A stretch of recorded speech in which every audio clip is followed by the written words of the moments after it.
لا إله إلا الله محمد رسول الله. أعوذ بالله من الشيطان الرجيم. بسم الله الرحمن الرحيم. السلام عليكم ورحمة الله وبركاته.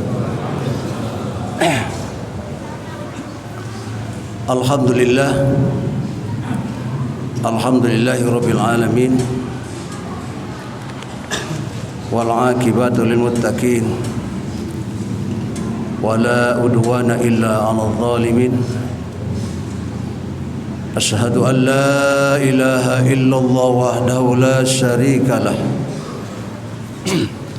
وأشهد أن محمدا عبده ورسوله لا نبي بعده. اللهم صل وسلم وبارك على حبيب الكريم سيد المرسلين خاتم نبي وعلى آله وصحبه وسلم. أيها المسلمون اتقوا الله حق تقاته ولا تموتن إلا وأنتم مسلمون. قال الله تعالى في آية الكريم: أعوذ بالله من الشيطان الرجيم. بسم الله الرحمن الرحيم. أقيموا الصلاة وإيتاء الزكاة وإطاع الرسول لعلكم ترحمون. صدق الله العظيم وصدق رسوله النبي الكريم ونحن ذلك من الشاهدين والمستمعين والحمد لله رب العالمين. Hadirin, salat Isya yang insyaallah dilanjutkan dengan salat sunat tarawih. Pertama-tama tentunya mari kita panjatkan puji syukur kepada Allah Subhanahu wa taala. Alhamdulillah kita masih diberikan keistiqomahan oleh Allah Subhanahu wa taala untuk melaksanakan salat Isya dengan berjamaah yang insyaallah akan dilanjutkan dengan salat sunnah tarawih. Mudah-mudahan keteguhan iman dan Islam yang terpatri dalam jiwa kita, dalam hati kita, Allah Subhanahu wa taala memberikan gelar keistiqomahan kepada kita, sehingga kita bisa merampungkan yang namanya saum Ramadan dan salat sunat tarawih setiap malam. Salawat seiring salam semoga Rasulullah limpahkan kepada Nabi Allah yang mulia, Nabi Allah yang agung, Nabi Allah yang luhur, yakni Nabi Allah Muhammad sallallahu alaihi wasallam, kepada keluarga sahabat tabi'in dan kita sekalian yang semoga tentunya kita mendapatkan syafaatul uzma kelak di yaumul qiyamah. Hadirin sekalian yang dimuliakan oleh Allah Subhanahu wa taala. Al-Fakir akan mencoba melengkapi para ustadz yang sudah kultum mungkin setiap malam. Sebetulnya pada malam ini saya kedatangan tamu dari pondok pesantren Al-Fatah Cilangkap. Kalau kemarin dari pondok pesantren Az-Zazari, karena seksi dakwah ngebel terus, jadi mau tidak mau saya akan mencoba ya di mana memenuhi daripada kewajiban untuk mengisi kultum pada malam ini.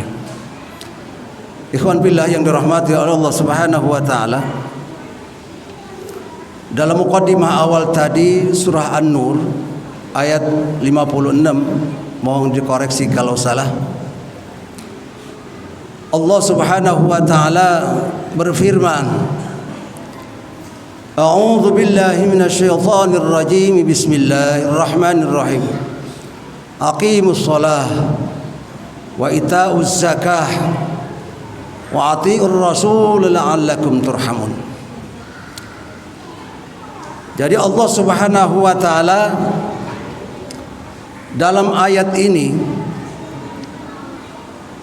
di mana kata Allah Subhanahu wa taala, jikalau hamba-hambaku ingin dicintai oleh Allah, ingin dicintai aku, kata Allah Subhanahu wa taala,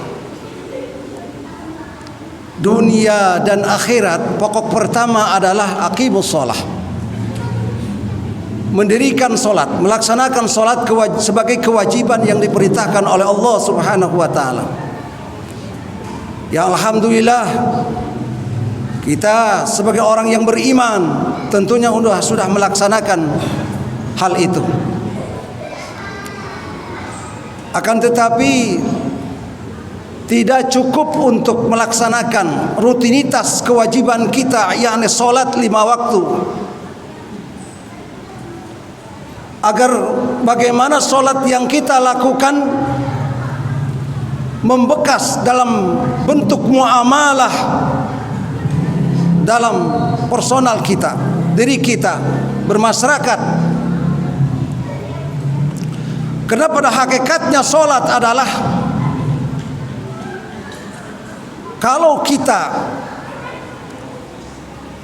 memaknai, menta'aruf daripada gerakan solat dari mulai takbiratul ihram sampai salam, itu mesti ada hubungannya dengan Allah dan hablu dan sesama manusia. Hadirin sekalian yang dirahmati oleh Allah Subhanahu wa taala, yang pokok pertama, di mana Rasulullah sallallahu alaihi wasallam mengatakan, la khairu salata wala khusu'a fiha. Tidak termasuk baik seseorang apabila solat kalau tidak disertai khusu' di hadapan Allah Subhanahu wa taala. Bagaimana cara khusu' ketika solat di hadapan Allah Subhanahu wa taala? Pertama harus ujlah, pindah kita dari alam duniawi kepada alam ukhrawi. Ketika takbiratul ihram, lupakan sejenak duniawi, masalah-masalah pribadi, masalah-masalah personal yang melekat dalam jiwa kita, lepaskan sejenak. Hanya kita dengan Allah Subhanahu wa taala. Maka kata Nabi Muhammad sallallahu alaihi wasallam mengatakan, aswa'un nas sariqatun fis shalah. Paling jelek-jeleknya seseorang adalah pencuri dalam solat. Qalu, sahabat bertanya, wa ma aswa'un nas, apa yang dikatakan pencuri dalam solat wahai ya Rasulullah sallallahu alaihi wasallam? La yutimu ruku'uha wa la sujuduha, yakni tidak menyempurnakan ruku dan sujudnya ketika solat. Ikhwan billah yang dirahmati oleh Allah Subhanahu wa taala, salat yang kita lakukan insyaallah, apalagi dengan berjamaah, jauh tentunya dengan munfarid, dengan sendiri, maka istiqomahkan oleh kita dengan berjamaah, dilakukan di masjid atau di musholah, Pak, insyaallah itu akan lebih baik dan akan mendekatkan diri kita kepada Allah Subhanahu wa taala. Sekilas itu yang pokok pertama. Yang kedua, setelah perintah daripada salat, wa ita'uz zakah, tentunya ada kaitan dengan zakat. Zakat terbagi dua. Pertama, zakat mal atau amwal.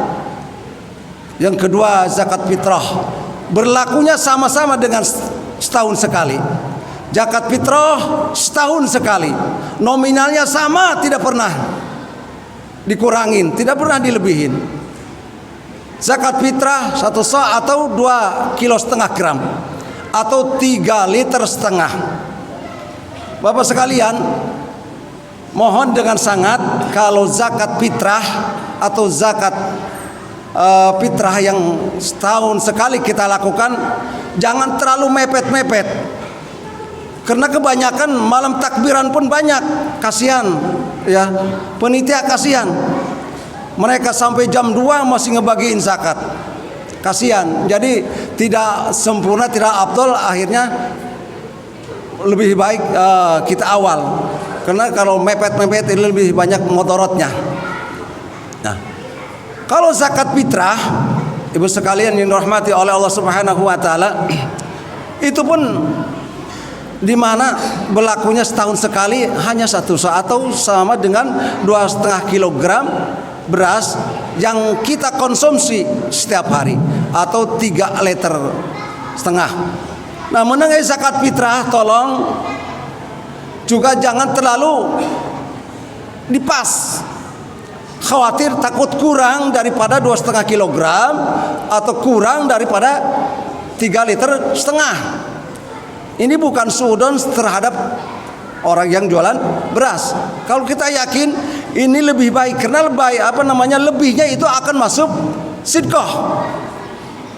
Ikhwan fillah yang dirahmati oleh Allah Subhanahu wa taala, mengenai zakat mal, sebetulnya di kita ini masya Allah, di mana potensi sekali kalau kita betul-betul menyadari daripada zakat harta. Itu juga haul, akan tetapi bisa dibagi, artinya bisa menjadi posisi di mana namanya zakat profesi. Menurut dari di mana Syekh Yusuf Qardawi, kalau penghasilan kita ini, yang tentunya semua di komplek ini mempunyai penghasilan, kalau 5 juta saja kita harus dikeluarkan 2,5%. 2,5% dari 5 juta berapa? Kalau mau dikalikan 1 tahun berapa? Ya, hitungnya 1 tahun berarti sekitar 60 juta. 60 juta keluarkan 2,5%, berapa? Itu tinggal seperti itu saja. Kalau umpamanya keberatan, maka dibayarkan tiap bulan. Maka Bapak sekalian yang dirahmati oleh Allah Subhanahu wa taala, kalau kita continue dan istiqomah mengeluarkan zakat harta, maka penduduk di Geria Asri ini insya Allah yang dikategorikan du'afa akan bahagia, akan sejahtera, dan kembalinya kepada orang yang muzaki tadi, kepada orang yang zakat. Di mana Rasulullah Shallallahu Alaihi Wasallam mengatakan dalam sebuah hadisnya yang diriwayatkan Imam Bukhari, abghuni bi du'afaikum bainahum tarzukuna wa tansuruna bi du'afaikum. Perhatikanlah du'afa yang ada di komplek ini, yang ada di sekitar kita ini. Baina tarzukuna wa tansuruna, kena rizki yang kita bagikan, diberikan, maka kembali kepada kita. Bisa saja rizki yang kita peroleh, harta yang kita peroleh berkat doa daripada du'afa fuqara wal masakin. Bapak sekalian yang dirahmati oleh Allah Subhanahu wa taala, yang mudah-mudahan di kita ada yang namanya Baitul Mal. Mari kita coba keluarkan zakatnya, jangan menjadi orang yang pelit. Ya, pelit dalam artian mengeluarkan kewajiban sebagai muzaki atau mengeluarkan zakat mal, atau zakat yang namanya sunnah, zakat yang manusia yang namanya sedekah yang tidak terbatas. Pak, insya Allah kalau itu kita kembangkan di Geria Asri ini, insya Allah maka du'afa yang dikategorikan du'afa fuqara wal masakin akan teratasi dengan baik. Mudah-mudahan itu sekilas daripada Al-Fakir. Mudah-mudahan hanya sekedar menambahkan yang sudah Ustaz-Ustaz yang memberikan kultum malam-malam kemarin, yang mudah-mudahan ada manfaatnya khususnya untuk Al-Fakir dan umumnya untuk Bapak sekalian. Barakallahu fikum. Wassalamualaikum warahmatullahi wabarakatuh.